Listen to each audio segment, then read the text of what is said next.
A word of warning, this episode contains mature language and graphic descriptions of sexual assault, abuse, and other disturbing behavior. A list of resources is available in the show description and on our website. You don't understand. I can't say no. Like, if I say no, I'll be in trouble. Everybody knows lies is bad. Why everybody lie? Everybody knows cheating is bad. Why they cheat? There's a Bikram saying, the darkest place is underneath the lamp. If I reveal the truth, I lose everything.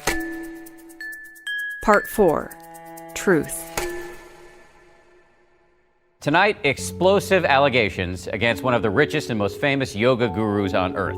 A former student of Bikram Chowdhury says he demanded sex and assaulted her in 2005 when she was 20 years old.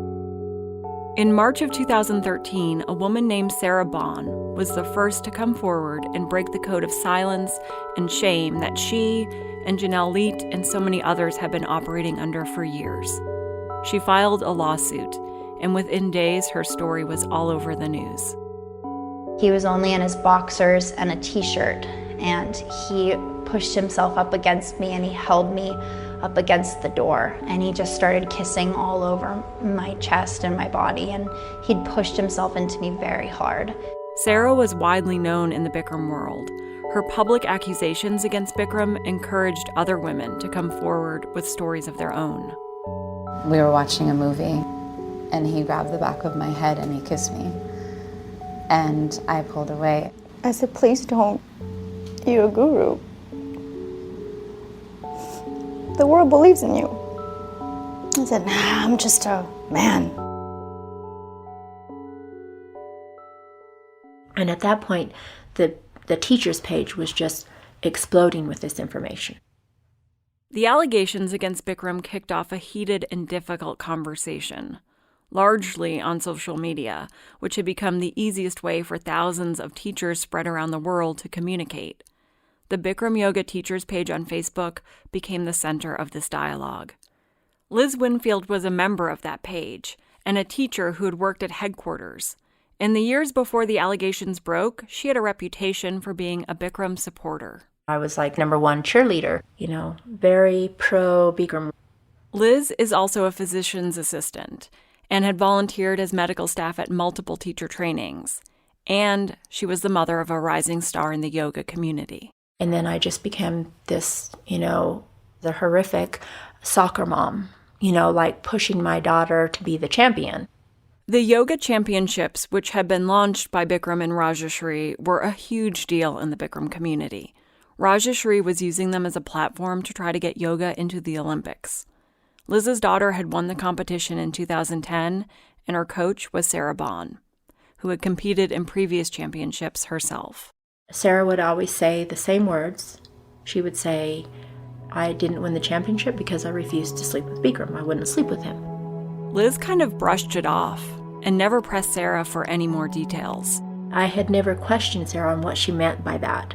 I was more like, okay, you're my daughter's coach, and let's just coach my daughter because I really want my daughter to win the championship. When she read Sarah's complaint and learned what had really happened, he crawled on top of me.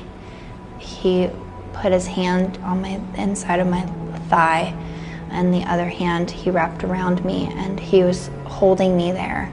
Liz was overcome with shock and guilt. I called her and I said, oh my God, Sarah, I'm so sorry I didn't ask you more what you meant by this. You wouldn't sleep with Bikram, he forced you, he was forcing you to sleep with him. The scales had dropped from her eyes, and she wanted to make sure that everyone in this community heard Sarah's story.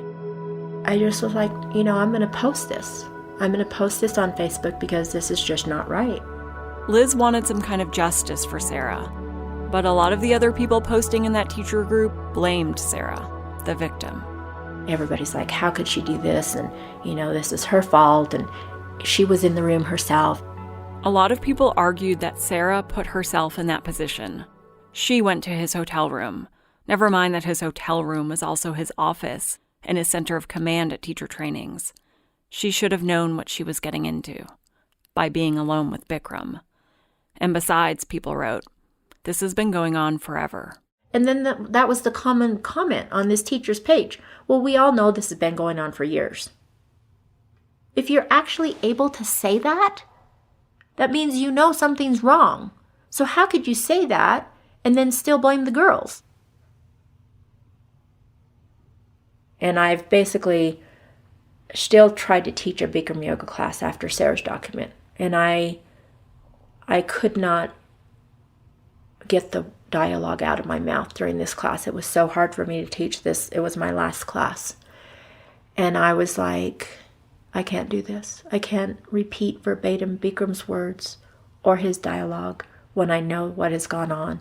And at that point, the teacher's training page was just vicious towards me. Like, you know, I had gone from being this, you know, respected member to now I'm the number one enemy of the Bikram yoga world. This was all happening fast, in a matter of weeks in the spring of 2013. And instead of waiting for Bikram to excommunicate her, to find herself kicked out of the official Bikram yoga pages, Liz went ahead and banned herself. She was not going to be silenced. She was going to make sure that the entire world could see what was happening. And I just went back and said, I'm done with this page. I'm leaving this page. I'm not any longer a Bikram yoga teacher. And from now on, I'll be posting all this information on my main page. Liz brought the private conversation from the teacher's page and made it public on her own. She was going to document everything. When she got a call from headquarters, you know, Bikram's going to sue you. She'd post it on Facebook. And I would say, oh, today I got a call from headquarters. And, you know, a teacher told me Bikram's going to sue me for slander. She wrote about everything that was happening unfiltered.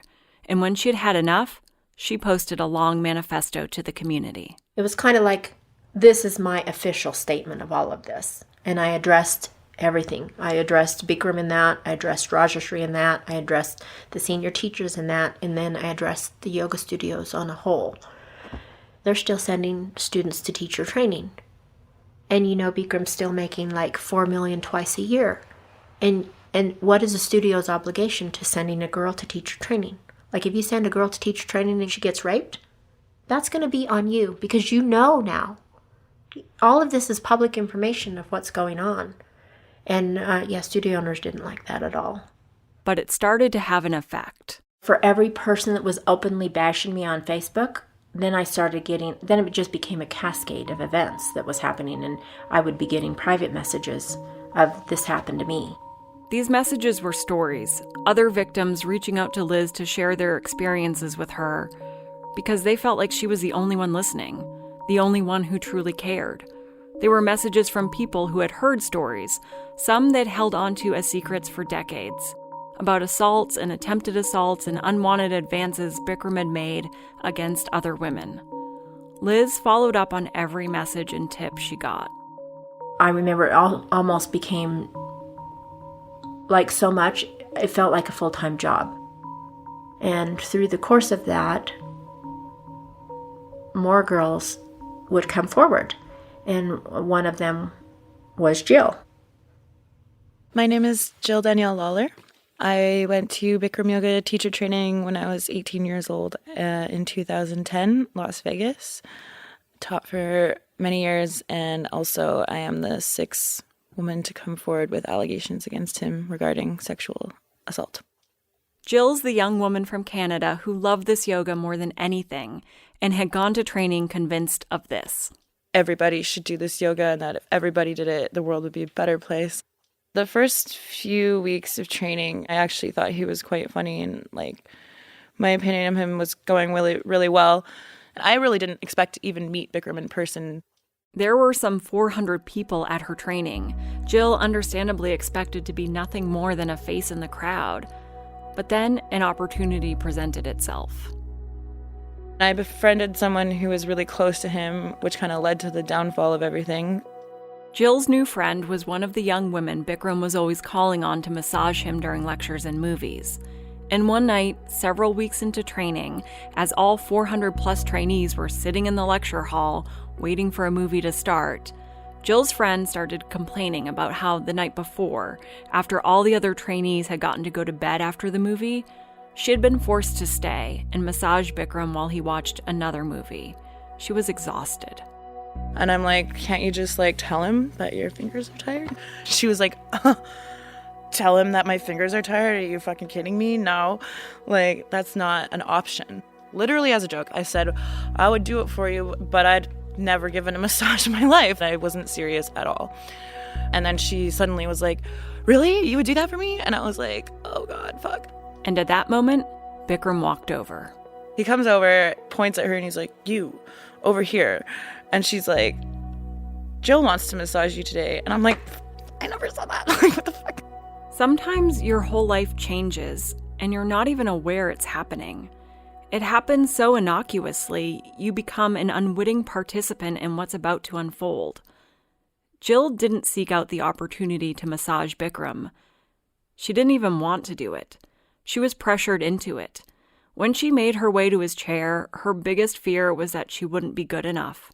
Her guru would be disappointed in her, and that she would be humiliated in front of all her fellow trainees. It was a very surreal experience. I basically felt like I had just met my favorite celebrity, and not only that, but I was massaging his feet. At that moment, it was really fucking cool.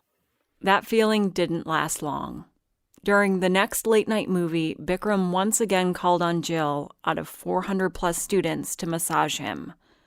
But this time, he was different. He started trying to force himself, his hands, like, in my shirt and in my pants, and it was really fucked up.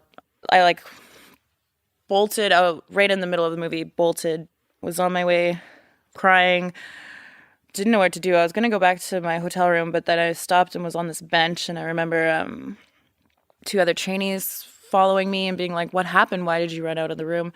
So I was like, you guys are probably not going to believe me, but I swear to God, I swear on my life that this just happened. Bikram just tried to do this. And I remember being a bit shocked that their reaction was like, oh, yeah. Yeah, we've heard that's, stuff like that happens sometimes, but just try to ignore it. They weren't fazed, whereas I literally felt like my world had just been destroyed because I didn't think that he was a bad man. Jill called her best friend back home. I remember telling her I didn't know what to do and that I didn't know if I wanted to be at the training anymore. But at the same time, I knew that leaving the training would mean losing this amazing community that has been the best thing that ever happened in my life thus far. Jill didn't leave, but she still didn't know what to do. So she went to class the next morning, and then she went to his lecture the next night. So I remember just setting up where he could see me and giving him the worst look, and not laughing at any of his jokes where everyone else was laughing. Her gesture felt hollow, even to Jill herself. But she was just 18 years old and had never been in a position like this. And she needed Bikram to know he had done something wrong, or to know that she knew he had done something wrong. And then after that lecture where I was doing that, he snuck up to me basically, and he took me outside and gave this crazy, intense apology I'd never heard before. He said he couldn't sleep and that he couldn't eat because he felt so bad. He said in 50 years, that's never happened. He said, I was just think that you're so incredibly beautiful that something came over me like a drug and I was drunk. I felt like I was drunk and couldn't control myself. And then he went off to be like, you're the same age as my daughter. I'll teach you everything. And then of course, adamantly over and over again, don't tell anyone, don't tell anyone, don't tell anyone, don't tell anyone. He was like a little boy begging for forgiveness. Jill had 2 choices. If I leave training, I'm losing everything. Or I could just take this apology that this pathetic man is crumbling in front of me trying to say sorry and that'll never happen again, and just accept the apology and continue with the training. Jill accepted his apology. She stayed at training, and it kept happening. Bikram kept calling on her to come to the front and massage him during movies and lectures. This time he was trying to get me to do stuff to him and Since the first time it happened, I felt like I caused such a scene. I was afraid to do the same thing and jump up and run out, because at that point, I felt like that would piss him off. I felt like if I did anything to blow his cover, he would get mad. Bikram had all the power in this situation. He made Jill feel like if she did anything wrong, he would expose her and kick her out. And she'd already seen that if she told her fellow trainees, they would just shrug and tell her to stay away from him. So I kind of just silently let him do these things, and it was really shitty. Then it all got so much worse. About a week later, at the end of a lecture and a movie, Bikram ordered Jill to come up to his hotel suite to give him a massage. I was too scared to say no. So I went up to his room with him. This is the same Las Vegas hotel suite Janelle Leet spent a sleepless night in. It had lots of red and gold, high-ceiling chandeliers, and Greco-Roman columns. Bikram's designer sunglass collection was on display in his bedroom. It was grand and tacky at the same time. And immediately after we got inside, he started trying to force himself on me. He pulled his pants down and came over to me and was just basically thrusting it in my face and just being super aggressive. And I had my hands up trying to block him, and I was like, no, no, no. She told him she couldn't, that she didn't want to. He took her into the bedroom anyway. He grabbed her by the neck and kissed her so aggressively she couldn't breathe. She got him off of her, and then he started coaxing her, berating her, threatening her, over and over and over again. After maybe 2 or 3 hours of me kind of begging him to not make me do what he was trying to get me to do by asking him about his wife, telling him about my own boyfriend, and him punching back with me and Rajashri aren't together, and God wants us to be together. And then I asked him if he knew how old I was, and he was like, no, how old? And I was like, 18. And he was like, it's okay, do you know how old I am? And I'm like, old enough to be my grandpa. And he was like, no, I'm a 17-year-old boy. Don't worry, age doesn't matter. It's probably 5 or 6 in the morning. I remember the sun was starting to come up, and I was exhausted and afraid, and all the things running through my mind about.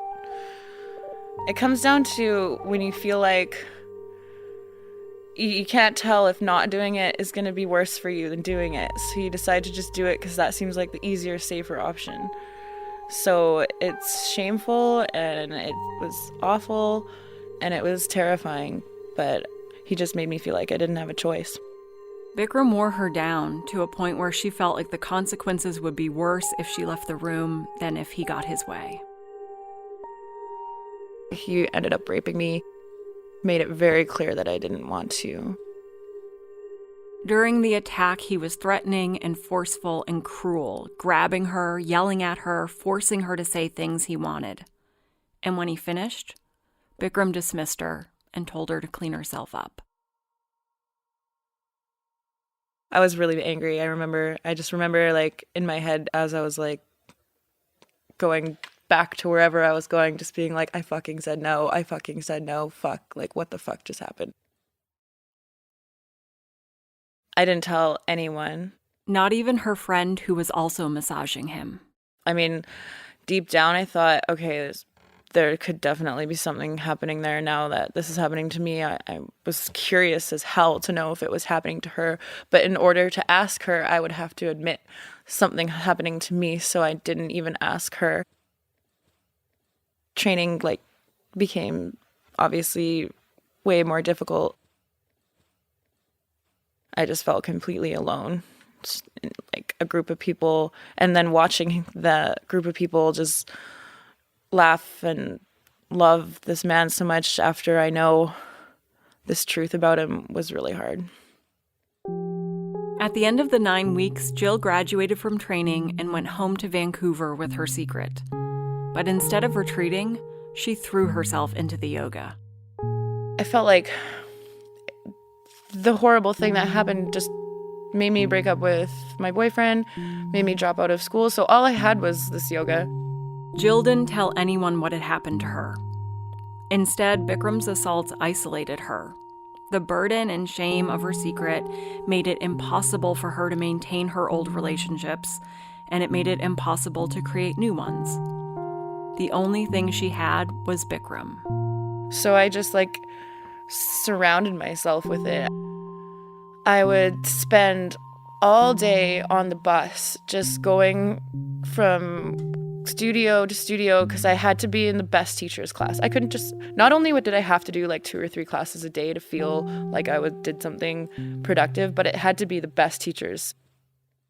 At the time, Jen Boyle was one of Jill's teachers. She owned the studio in Vancouver where Jill had first started practicing. She's the one who signed Jill's papers to send her to training. I spoke with them together about this moment in Jill's life. My body might have felt pretty damn good, but mentally I was just dying inside. I had nothing. I had no personality, just yoga, just drowning in it. That's not true. You had so much personality. Didn't feel like it. Yeah, I wouldn't imagine, but just from the outside looking in, you were... you were admirable, you were respectable, you were an incredible role model for the students, Jill. Thank you. And I did enjoy teaching despite everything. I did love teaching, and I did feel like I taught a good class and helped a lot of people. The students who had young daughters would want their daughters specifically to come to Jill's class because they admired her so much. I didn't know that. Oh, yeah. Yeah. Jen had no idea what had happened to Jill at her training. No one did. And every day Jill kept her secret, she was getting worse.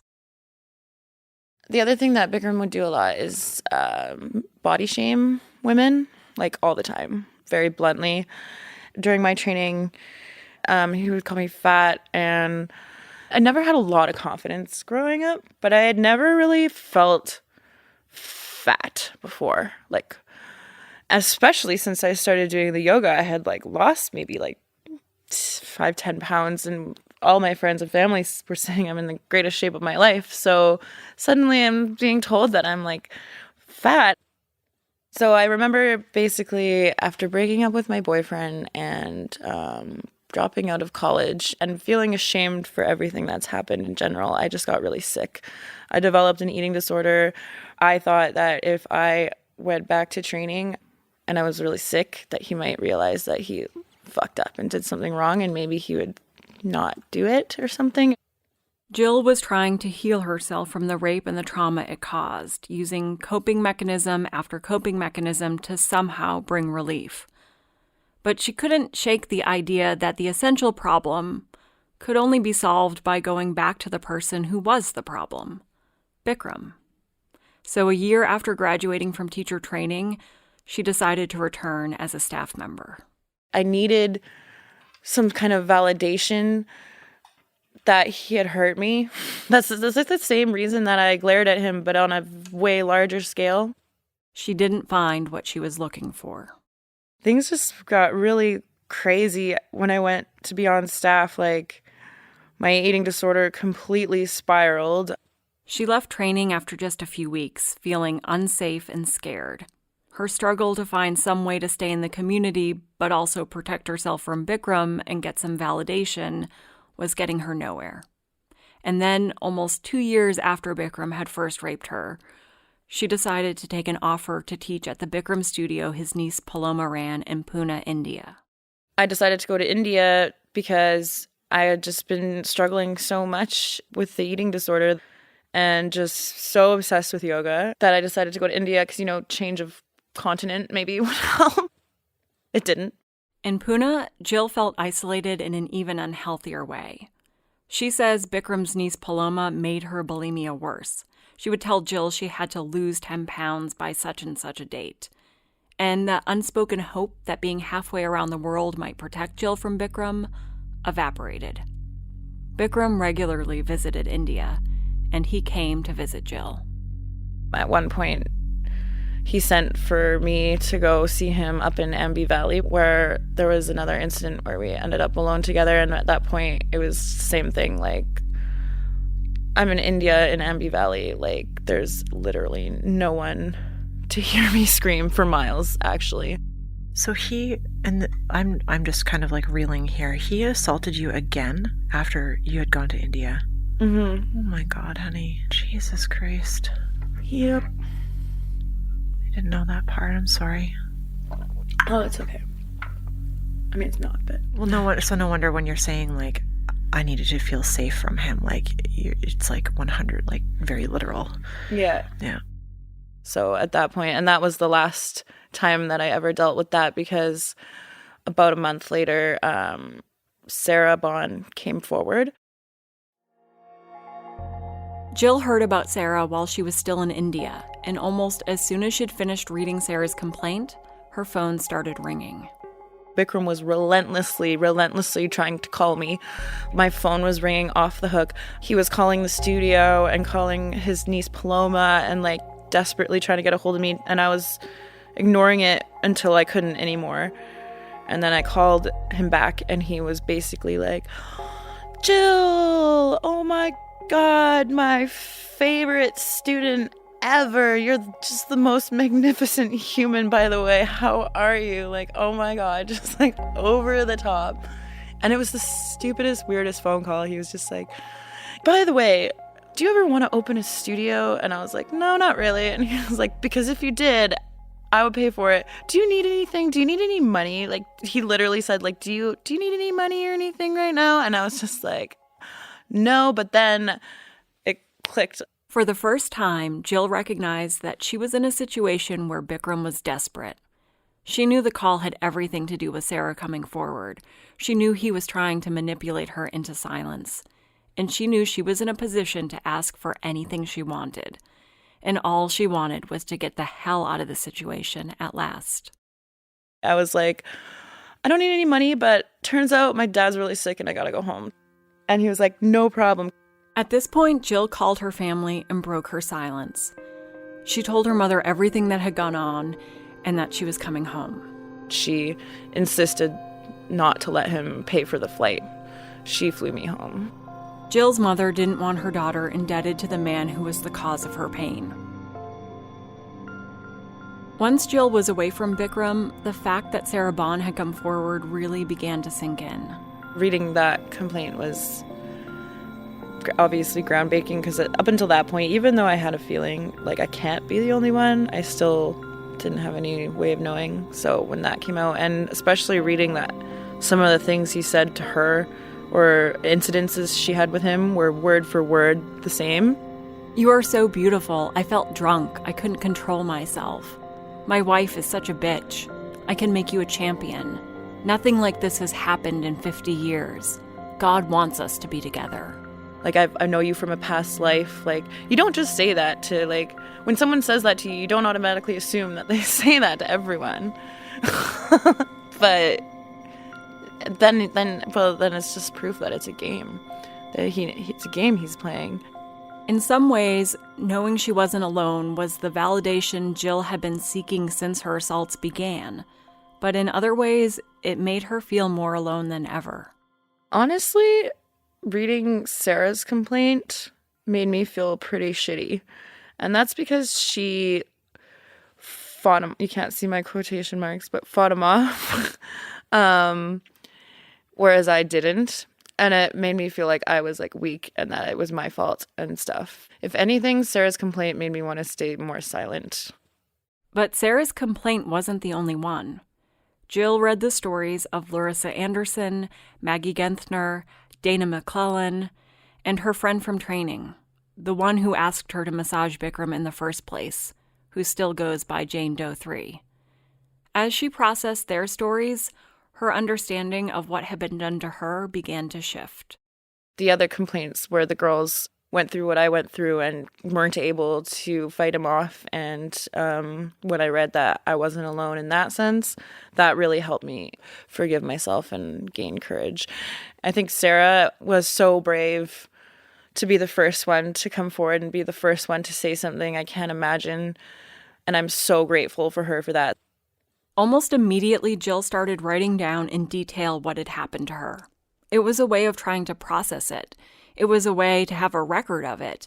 It was a way she could share her experience with someone who might be able to help her.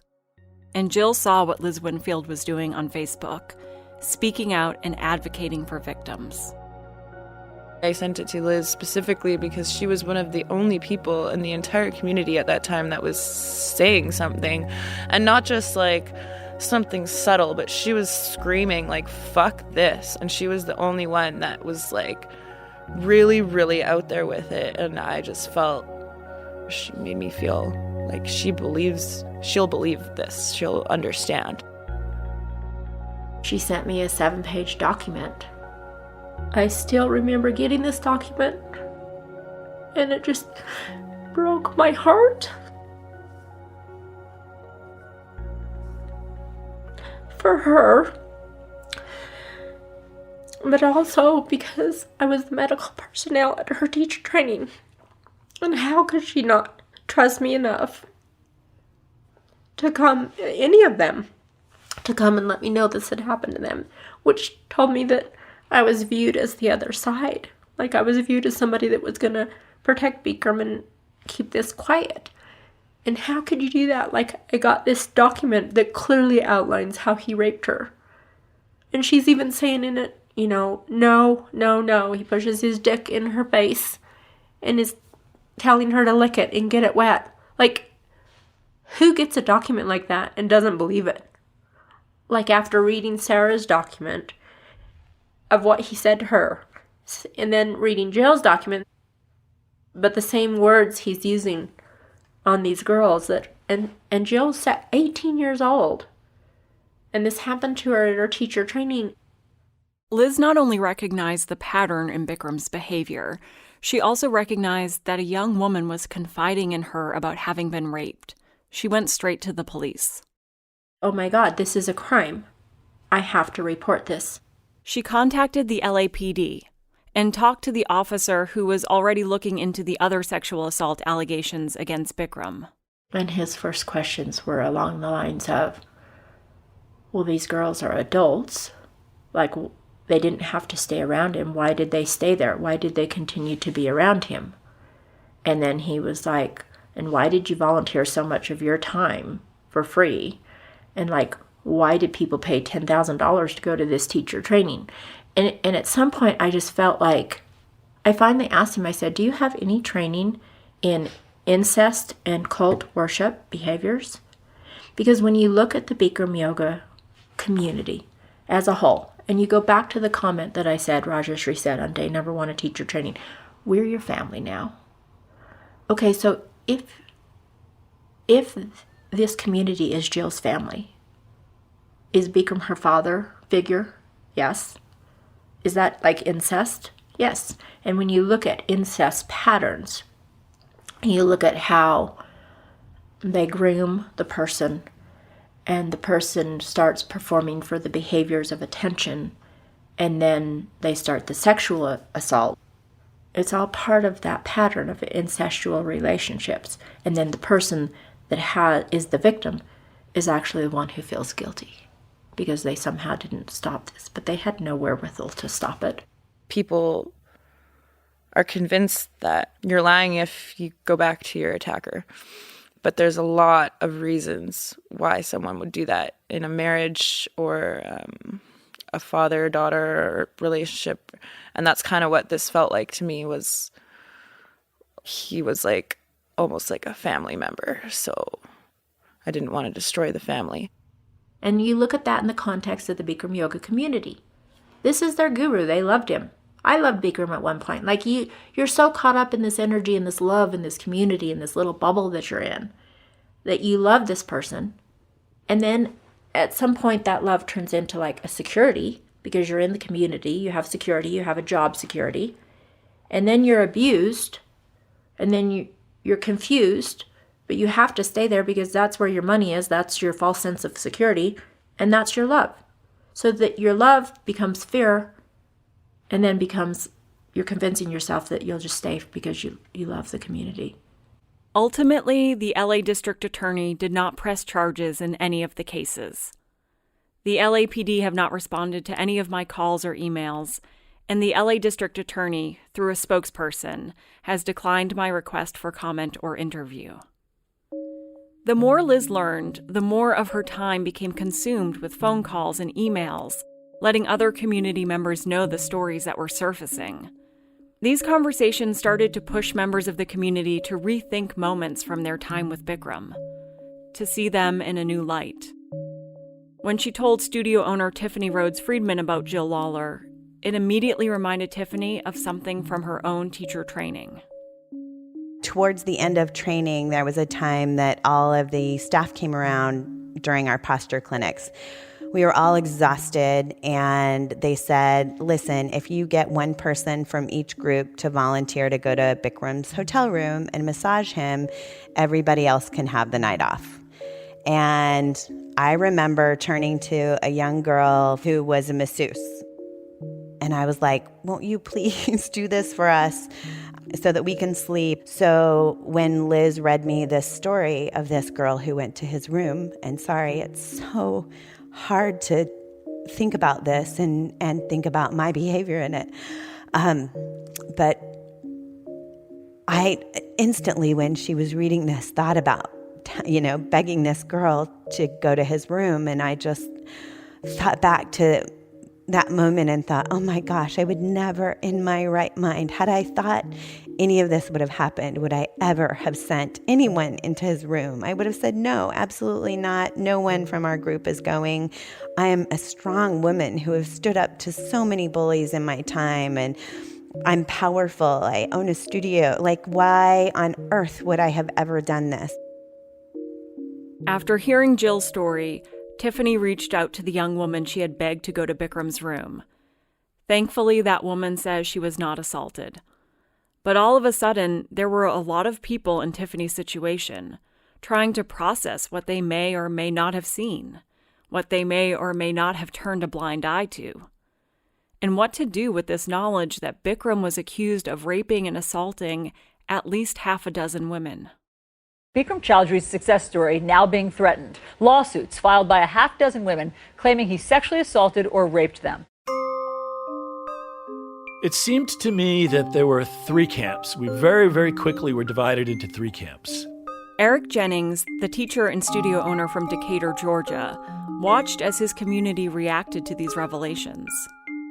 There was a group of instructors, and I would even go so far as to say acolytes and followers, who side with him with blind obedience, and they believe everything that he says, and they believe that he was being defamed and misrepresented. There was another faction of people who said, oh, we've all known this was coming. He's always been a sexist pig and taken advantage of his position of authority, and this was only a matter of time. And then there were people like me in the middle who were torn between my dedication and commitment to the yoga and the greater Bikram yoga community, and my horror and personal feelings of devastation at the revelations. I'm a survivor of childhood sexual abuse and rape, and I had seen signs that Bikram was taking advantage of the affections of some of his students, but it never occurred to me, it never crossed my mind that he would take it to the level of actual sexual abuse. I was crushed. Very few people, I think, knew the extent of what Bikram was trying to do with these girls. And so I can say they were not wholly complicit, but it was enabling behavior. Who thinks it's normal that people have to go massage the guru? Like, why would you think that is normal? You don't massage your guru. You don't comb his hair. This is not normal behavior. This is normalizing the abnormal behaviors, but everybody was caught up in it. Nobody knew the extent. Very few people, I will say, knew the extent. This is really hard to admit, But I believe we in the Bikram yoga community share the responsibility for things going so far to the point where they got so out of hand, where Bikram was able to cause as much damage as he was. All of us, unless we stand up and we really create change, then we're complicit, whether we know it or not. I just feel like there's just a voice for all of us that just needs to be like, I'm sorry. I'm sorry I didn't say anything. I'm sorry I didn't think to take more pronounced steps to tell you or to warn you or whatever. And B, I'm sorry.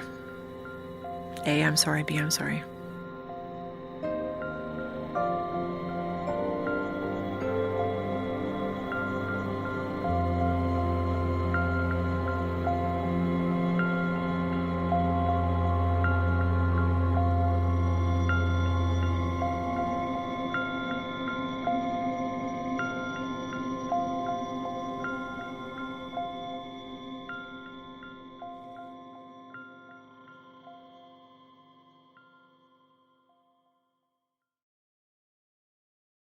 If you or someone you know has been subjected to sexual assault or abuse, and you would like more information or support, RAINN's 24/7 confidential National Sexual Assault Hotline can help at 1-800-656-4673.